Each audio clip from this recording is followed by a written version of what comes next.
So hello, my name is Amin El Heliebi. I'm a research professor at the Medical University of Graz in Austria.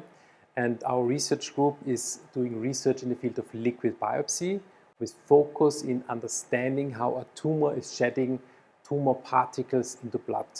For example, circulating tumor cells or circulating tumor DNA.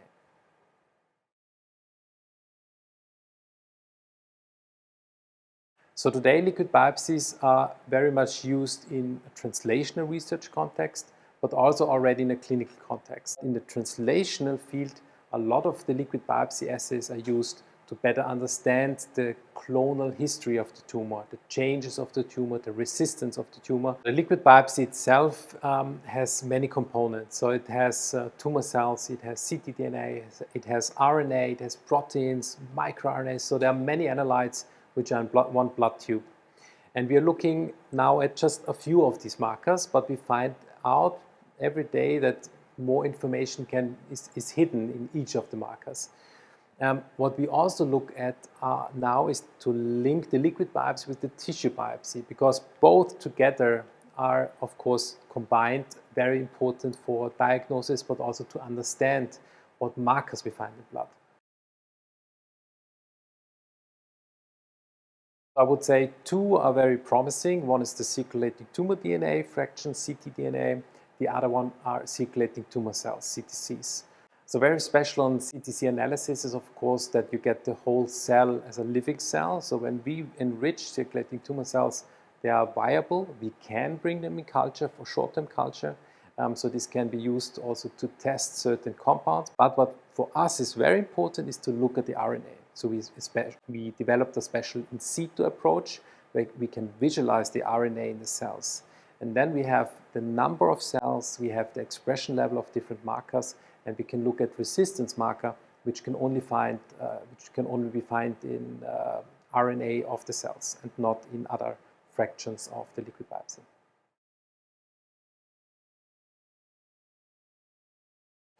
So when we think about complementary of liquid biopsy biomarkers, for example, CTCs and ctDNA, we've shown in a study in prostate cancer that when we use just one single biomarker, we only see a certain patient sample being positive. For example, 50% of patient samples are positive for circulating tumor cells. But if we include ctDNA and ctRNA, we see that suddenly we get information in 90% of patients. So these assays, this multi-analyte approach, this is complementary and we get more information which is relevant for the patient. So in the context of drug development pipelines, it makes also sense to isolate, for example, circulating tumor cells as well as ctDNA, because you can try to understand what are the factors which are driving the cancer growth.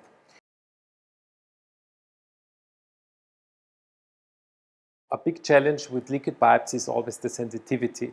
So the fragments of the tumor, it doesn't matter if it's CTCs or ctDNA, they are quite rare in blood. So we have to improve sensitivity. And all the markers we're looking at are usually not very abundant. And if we want to increase it, we have either to go in high, very depth sequencing, or we have to improve the approach to isolate these biomarkers. A big challenge in the last decade was actually the standardization of liquid biopsies. So we use SAN and ISO standards now, which have been published, and the SAN and ISO standards are really important to make sure that the pre-analytic parameters are correct.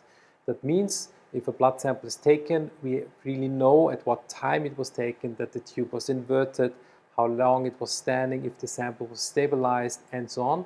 Because if these parameters are not correctly assigned and addressed for, this analysis later cannot help you.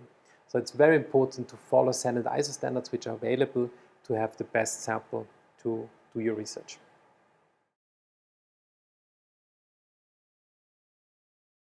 In my opinion, the future of liquid biopsy lies in a multi-analyte approach where you look at a blood sample in the context of ctDNA, ctRNA, circulating tumor cells, proteins you find in plasma, and you combine all those together and get a very sensitive and specific assay.